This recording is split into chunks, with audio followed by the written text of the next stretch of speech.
In the highlands of Ethiopia, rising above the clouds, lies a city that once rivaled Rome. Its stelae, towering stone obelisks, still stand today, taller than most buildings of the ancient world. Aksum, the capital of an empire that controlled trade routes across the ancient world. For over 8 centuries, this city dominated the Horn of Africa. But Aksum was more than monuments. It was a living, breathing empire. The story of Aksum is one of the great untold chapters of African history.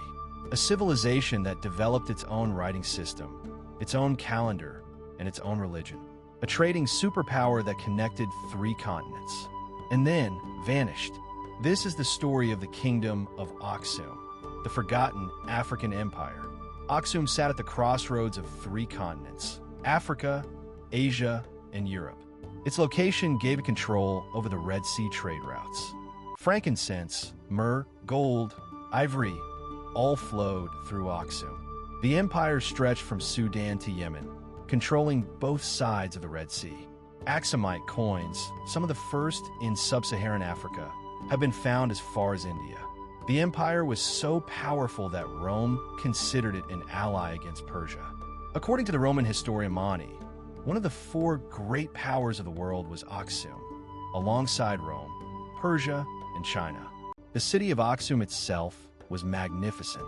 The Great Stele Park contained over 200 stone obelisks, some standing over 24 meters tall. These were not just monuments. They were tomb markers for the royal burial chambers beneath. In the 4th century CE, King Ezana made a decision that changed everything. He converted Aksum to Christianity, making it one of the first Christian states in the world. The Ezana stone, inscribed in Greek, Gizi, and Sabaean, records his conversion. It describes how Ezana abandoned the old gods and embraced the God of heaven. This was decades before the Roman Emperor Constantine converted. Aksum became a Christian kingdom centuries before Europe. The Church of St. Mary of Zion, said to house the Ark of the Covenant, still stands in Aksum today. According to Ethiopian tradition, the Ark was brought from Jerusalem by Menelik I, the son of Solomon and the Queen of Sheba. The Ark is guarded by a single monk who never leaves the chapel. No one else is allowed to see it. Whether the Ark is truly there remains one of the great mysteries of religious history. By the 7th century, Aksum's power was fading. The rise of Islam blocked Aksum's trade routes to the Red Sea. The empire retreated inland, abandoning its coastal territories. The great stelae were toppled, deliberately, by the Aksumites themselves. Why they destroyed their own monuments remains a mystery. Some historians believe it was a deliberate act of cultural transformation. Others think it was practical. The stelae marked burial sites that were no longer being used. By 940 CE, the Kingdom of Aksum had vanished from history. The city was abandoned, the empire dissolved, and the world forgot about Aksum for centuries. It wasn't until the 19th century that European explorers rediscovered the ruins and realized the scale of what had been lost.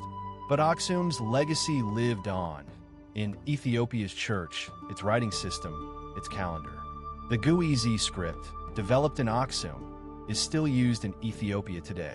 Ethiopia's calendar, with 13 months, descends from Aksumite traditions. The Stele Field, a UNESCO World Heritage Site since 1980, draws visitors from around the world. The tallest standing stela, the King Ezana Stela, rises over 23 meters. In 2008, the stolen obelisk of Aksum was returned from Italy after 70 years. Benito Mussolini had taken it as a war trophy in 1935. Its return was a moment of national pride for Ethiopia. Aksum reminds us that Africa's history is deeper and richer than we often imagine. The continent was home to empires and civilizations that rivaled anything in Europe or Asia. The Kingdom of Aksum remains one of the great forgotten empires of the ancient world. A Christian empire in Africa, centuries before Europe. A trading superpower that connected 3 continents. A civilization that developed its own script, its own calendar, its own religion, and then vanished. Why did such a powerful empire fall? Was it trade routes, climate change, internal conflict? The answers may lie beneath the soil, waiting to be discovered. Until then, the stelae of Aksum stand as silent witnesses to a forgotten chapter of human history.